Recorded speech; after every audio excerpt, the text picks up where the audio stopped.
Hello everyone, this is Jayesh Umre and we are going to start 24th lecture on Java programming. And इस lecture में हम discuss करेंगे methods के बारे में। प्रीवियस लेक्चर में हमने स्टडी किया था लूप्स के बारे में। तो उस समय हमने देखा था कि किस तरह से यदि आपको सेम कोड को बार बार रिपीट करना हो तो हम लूप का यूज़ करते हैं। फॉर एग्जांपल अगर आप एग्जांपल ले ले, हमने यूज़ किया था for integer i equals to 1, i should be less and equals to 10, then i plus plus. और हमने यहाँ पर एक मैसेज प्रिंट करवा दिया था system dot out dot print L के अंदर। मान लीजिए हमने यहाँ पर लिख दिया था वेलकम। अब इस केस में यदि हम लोग देखें तो वेलकम कितने टाइम्स प्रिंट होगा? वेलकम प्रिंट होगा 10 टाइम्स। तो लूप क्या करता है? कोड को बार बार रिपीट करता है। ओके, अब ठीक लूप की तरह ही एक स्ट्रक्चर और आता है जिसको बोलते हैं मेथड या फिर जिसको बोलते हैं फंक्शन। लूप में क्या होता है कि सेम प्लेस पे कोड का रिपीटेशन होता है, लेकिन मेथड के अंदर क्या होता है कि हम एक बॉडी के अंदर एक ऐसी बॉडी बनाते हैं, उस बॉडी के अंदर हम कोड को रख देते हैं। यहाँ पे मैंने मैसेज प्रिंट करवा दिया वेलकम। ओके, तो एक बॉडी होती है मेथड। जैसे मैंने यहाँ पे एक मेथड बनाई, उसको नाम दिया शो। ओके, तो ये हमने मेथड बनाई है। ये मेथड क्या काम कर रही है? वेलकम को प्रिंट करने का। अब प्रोग्राम में किसी जगह पे हमको वेलकम प्रिंट करवाना है, मैं शो को कॉल कर दूंगा, यहाँ पर वेलकम प्रिंट हो जाएगा। अब प्रोग्राम में किसी और जगह पे मेरे को वेलकम प्रिंट करवाना है, मैंने शो को कॉल कर दिया, यहाँ पर वेलकम प्रिंट हो जाएगा। हम जितने टाइम्स चाहे उतने टाइम इस वेलकम मैसेज को प्रिंट करवा सकते हैं। लेकिन इस केस में हमने क्या किया, पूरा कोड टाइप करने की जगह सिर्फ मेथड के नेम को यूज़ कर लिया। तो फॉर लूप और मेथड में क्या डिफरेंस है? यही डिफरेंस है। फॉर लूप के अंदर भी कोड का रिपीटेशन हुआ लेकिन सेम प्लेस पे, लेकिन मेथड क्या बोलती है कि आपको इतनी फ्रीडम है कि आप जिस जगह पे कोड को एग्जीक्यूट करवाना चाहते हैं उस जगह पे कोड एग्जीक्यूट हो जाता है। अब मेथड का स्ट्रक्चर कैसा होता है ये भी हम देख लेते हैं। ओके, यहाँ पर होता है रिटर्न टाइप। अब रिटर्न टाइप कहाँ पे होता है? हमें तो सिंपल स्क्रीन दिखाई दे रही है, तो उसके पहले हम क्या करते हैं कि मेथड को नेम दे देते हैं। ओके, तो आपने मेथड को नेम दिया मेथड नेम, ठीक। अब मेथड नेम के आगे इस तरह से हमको पेरेंथेसिस लगाना पड़ता है और मेथड की हमको बॉडी बनाना पड़ती है। लेकिन मेथड क्या होती है? कोई ना कोई वैल्यू रिटर्न करती है। ओके, तो हमको यहाँ पर मेथड का टाइप बताना पड़ता है।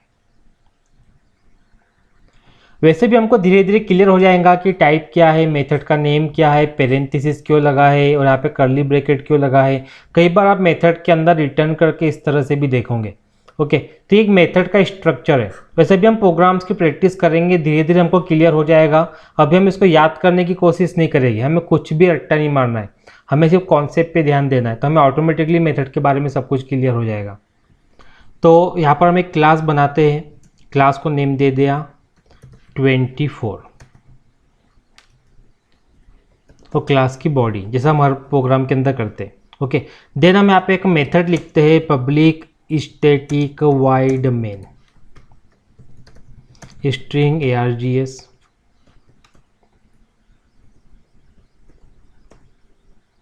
सो यदि हम लोग यहाँ पर देखें, हमने एक वर्ड यूज़ किया मेथड, मीन्स हमने यहाँ पे कौन सी मेथड का यूज़ किया है? हमने यूज़ किया है मेन मेथड का। ओके, मीन्स मेन भी एक मेथड है यहाँ पे। जैसे हमने लिखा मेन और उसके आगे पेरेंथेसिस, तो ये क्या है? मेथड का नेम। ओके, और मेन के आगे हमने लिखा है वाइड, तो ये क्या बता रहा है? मेथड का टाइप। ठीक, तो हमने क्या यूज़ किया है? Public static wide main.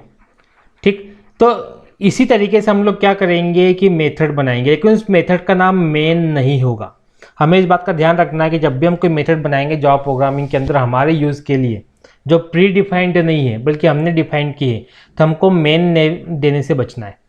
हम कुछ भी नेम दे सकते हैं। जैसे मैं यहाँ पर क्या करता हूँ कि एक नेम देता हूँ मेथड को, जैसे मेन तो नेम पहले से ही है। ठीक, अब मैं यहाँ पर एक नेम देता हूँ वाइड शो, और शो के अंदर मैंने लिख दिया system dot out dot print L, और यहाँ पर हमने प्रिंट करवा दिया वेलकम। सो यदि आप देखेंगे जो मेथड हमने बनाई है, ओके, इस मेथड का नेम क्या है, शो, और इस मेथड का नेम क्या है, मेन। लेकिन दोनों के सामने पेरेंथेसिस है, चाहे हमने शो को यूज़ किया हो चाहे हमने मेन को यूज़ किया हो, दोनों के आगे क्या है, पेरेंथेसिस। लेकिन मेन के पेरेंथेसिस में हमने स्ट्रिंग args को पास किया है। ओके, इसको बोलते हैं पैरामीटर। हमको शो के अंदर पैरामीटर की ज़रूरत नहीं थी, इसलिए हमने शो के अंदर पैरामीटर पास नहीं किया। लेकिन मेन के अंदर पैरामीटर की ज़रूरत थी, इसलिए हमने मेन के अंदर पैरामीटर पास किया। अभी पैरामीटर भी क्या होता है, ये भी हम आगे आने वाले लेक्चर्स में क्लियर करेंगे धीरे धीरे। अभी हमें सिर्फ ये समझना है कि हमने शो नाम की मेथड को क्यों बनाया है। ओके, एक चीज़ तो क्लियर हो गई कि जब भी मैं कोई मेथड बनाता हूँ मुझे उसके आगे वाइड पुट करना है। एक्चुअली हम इंटीजर भी पुट करते हैं, बट वो कब करते हैं भी आगे देखेंगे, हमें सिर्फ वाइड मान के चलना है। तो इस शो नाम की मेथड के अंदर हमने क्या मैसेज दिखाया है, system.out.println। शो नाम की मेथड की बॉडी यहाँ पे स्टार्ट हो रही है और यहाँ पर एंड हो रहा है। अब मैं क्या करता हूँ कि शो नाम की मेथड में जो है उसको एग्जीक्यूट करता हूँ मेन मेथड के अंदर। मैं सिंपल यहाँ पे लिखा show, nothing then show. Okay, इसको मैं सेव करता हूँ, डी ड्राइव में गए, जहाँ पे मैं यूजुअली हर प्रोग्राम को सेव करता हूँ डी ड्राइव के अंदर। यहाँ पे हमने नेम दे दिया 24.java, सेव। अब कमांड प्रॉम्प्ट को ओपन करेंगे, डी ड्राइव में जाएंगे, जावा सी 24.java।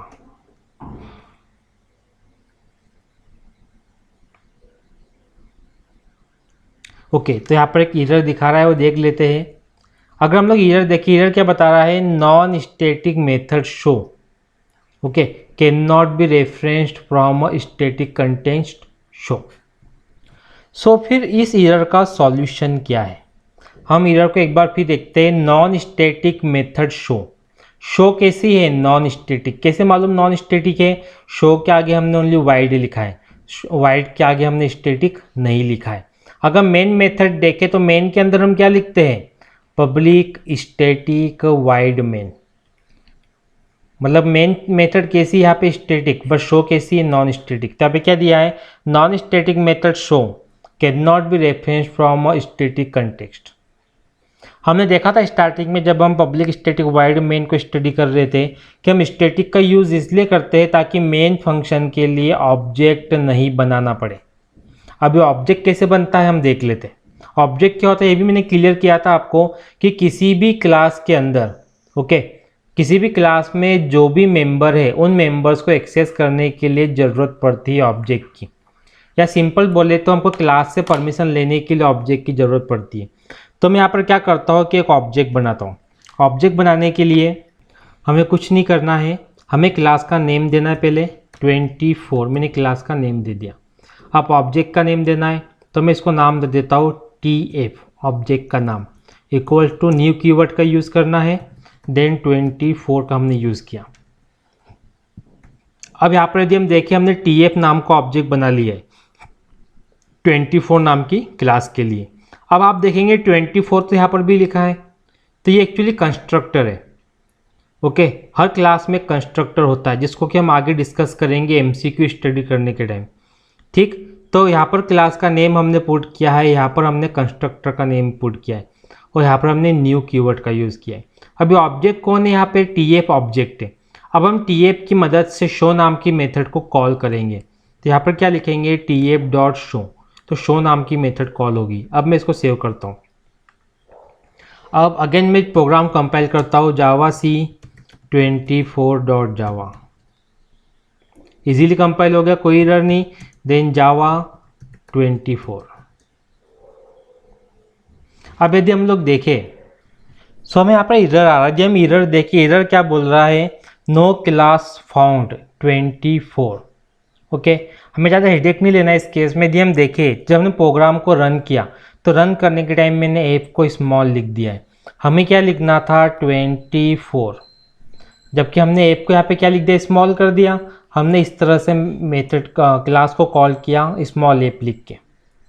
मीन्स यदि आप देखेंगे तो आपको यहाँ पे एरर शो हो जाएगा कि मैं रन करने का तरीका गलत था, मीन्स मैंने क्लास का नेम गलत पुट किया है। अगेन मैं इसको रन करता हूँ, जावा 24, ऐप कैपिटल है क्लास का, हमें क्या लिखा हुआ दिख रहा है यहाँ पे, वेलकम। ओके, तो अभी हम क्या करते हैं कि वेलकम हमको वन टाइम शो हुआ है, एक बार फिर से मैं शो नाम की मेथड को कॉल करता हूँ, tf.show। इस बार मैंने शो नाम की मेथड को 2 बार कॉल किया है। ओके, डेट मीन्स वेलकम कितने टाइम्स प्रिंट होना थी, 2 टाइम्स। डी ड्राइव में गए, जावा सी 24.java, देन जावा 24। अगर हम देखेंगे तो हमको वेलकम यहाँ पर दिखाई दे रहा है 2 टाइम्स। यदि आप शो को 10 टाइम्स कॉल करेंगे तो आपको वेलकम 10 टाइम्स दिखाई देगा। तो ये है मेथड का यूज़, किसी भी कोड को आप बार बार रीयूज़ कर सकते हैं। तो जो हमने इस तरह से मेथड को कॉल किया है इसको बोलते हैं फंक्शन कॉल या फिर मेथड कॉल, मीन्स हम मेथड को कॉल कर रहे हैं। अभी हमने एक मेथड बनाई थी, हम एक और मेथड बनाते हैं। यहाँ पे हमने शो नाम की मेथड बनाई थी, अब मैं यहाँ पर मेथड बनाता हूँ मेथड वाइड डिस्प्ले। हम कुछ भी नेम दे सकते हैं मेथड को, हमारे अकॉर्डिंग, हमारे कन्वीनियंट के अकॉर्डिंग, जो हमको ईजी लगे। यहाँ पर हमने पुट कर दिया system.out.println, और इस बार मैं यहाँ दिखा देता हूँ मैसेज इन डिस्प्ले मेथड। ये अब हमारे पास 2 मेथड है, शो नाम की मेथड भी है और डिस्प्ले नाम की मेथड भी है। ठीक, अभी हमने शो नाम की मेथड को कॉल किया था, अब सेम ऑब्जेक्ट की मदद से हम डिस्प्ले नाम की मेथड को भी कॉल करते हैं। इस प्रोग्राम को मैंने सेव कर दिया, कमांड प्रॉम्प्ट को ओपन करते हैं, डी ड्राइव में गए, जावा सी 24.java, देन जावा 24। सॉरी, मैंने गलत नेम दिया क्लास को रन करते टाइम, जावा 24। अगर हम देखें तो यहाँ पे 2 मैसेज दिखाई दे रहे हैं। फर्स्ट मैसेज क्या है, वेलकम, अनदर मैसेज क्या है, इन डिस्प्ले मेथड। लेकिन आपने एक बात यहाँ पे ध्यान दी होगी कि जब भी हम कोई मेथड बनाते हैं उस मेथड को कॉल करने के लिए हमें किसी दूसरी मेथड की ज़रूरत पड़ती है। मीन्स एक अगर मेथड है तो इस मेथड को दूसरी मेथड ही कॉल कर सकती है। ओके, अनदर मेथड के अलावा कुछ कॉल नहीं कर सकता। सिंपल यदि हम समझें, जैसे यहाँ पर हमने बनाया था शो नाम की मेथड, इस शो नाम की मेथड को कॉल किस में किया गया, मेन मेथड के अंदर। हमने बनाया था डिस्प्ले नाम की मेथड, डिस्प्ले मेथड को कॉल कहाँ पे किया, मेन मेथड के लिए। मीन्स एक मेथड को कॉल करने के लिए दूसरी मेथड की मदद लेना पड़ती। अब हम यहाँ पे थोड़ा चेंजेस कर देते हैं। जो शो नाम की मेथड है, ओके, अब इसको मेन मेथड कॉल नहीं करेगी, बल्कि शो नाम की मेथड को हम कॉल करवा देते हैं डिस्प्ले नाम की मेथड के अंदर। ठीक, तो डिस्प्ले नाम की मेथड में लिखा tf.show। अभी शो नाम की मेथड को कहाँ पे कॉल किया गया था, मेन मेथड के अंदर। अब शो नाम की मेथड को कहाँ पे कॉल कर रहे हैं, डिस्प्ले नाम की मेथड के अंदर। ओके, तब हम इस प्रोग्राम को सेव करते हैं। यहाँ पर एक एरर आने वाला है, वो एरर क्या होगा, बहुत इंपॉर्टेंट है, अभी हम देखेंगे। डी ड्राइव में गए, जावा सी 24.java। अगर मैं यहाँ पर देखूँ तो एक एरर आ रहा है, वो एरर है can not find symbol tf। tf नाम को, सिंबल को फाइंड आउट नहीं किया जा रहा। क्यों? यदि आप देखोगे जो tf नाम का ऑब्जेक्ट है वो कौन सी मेथड के लिए है, मेन मेथड के लिए, तो डिस्प्ले नाम की मेथड के लिए नहीं है। डेट मीन्स डिस्प्ले नाम की मेथड में आपको फिर से एक नया ऑब्जेक्ट बनाना पड़ेगा। ओके, अभी ज़रूरी है कि नहीं हम देखेंगे, अभी तो मैं नहीं बनाता हूँ। ठीक, बिना बनाए ऑब्जेक्ट हम रन करके देखते हैं। जावा सी 24.java, जावा 24। यदि मैं देखूँ तो प्रोग्राम चल गया है। ओके, यहाँ पर क्या प्रिंट हुआ, इन डिस्प्ले मेथड, देन क्या प्रिंट हुआ, वेलकम। सो यदि हम लोग देखें प्रोग्राम के अंदर, ओके, तो मेन मेथड ने सबसे पहले किसको कॉल किया, डिस्प्ले को। तो डिस्प्ले के अंदर क्या था, इन डिस्प्ले मेथड, ये प्रिंट हो गया। फिर डिस्प्ले के अंदर बाद में शो को कॉल किया गया, शो में क्या प्रिंट हुआ, वेलकम। तो ये दोनों हमारे आउटपुट थे। बट यदि हम देखें तो मेन मेथड के अंदर हमको ऑब्जेक्ट की ज़रूरत पड़ी डिस्प्ले नाम की मेथड को कॉल करने के लिए, लेकिन जब डिस्प्ले के अंदर हमने शो को कॉल किया तो हमको ऑब्जेक्ट की ज़रूरत नहीं पड़ी, जबकि इसी शो को कॉल करने के लिए मेन के अंदर हमको ऑब्जेक्ट की ज़रूरत पड़ी थी। इसके पीछे कारण क्या है कि डिस्प्ले भी नॉन स्टैटिक है और शो भी नॉन स्टैटिक है। दोनों ही मेथड नॉन स्टैटिक है, इसलिए डिस्प्ले के अंदर शो को कॉल करने के लिए हमको ऑब्जेक्ट बनाने की ज़रूरत नहीं पड़ी।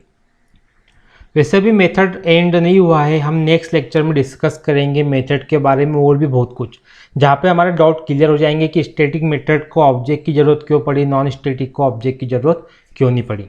Thank you for watching.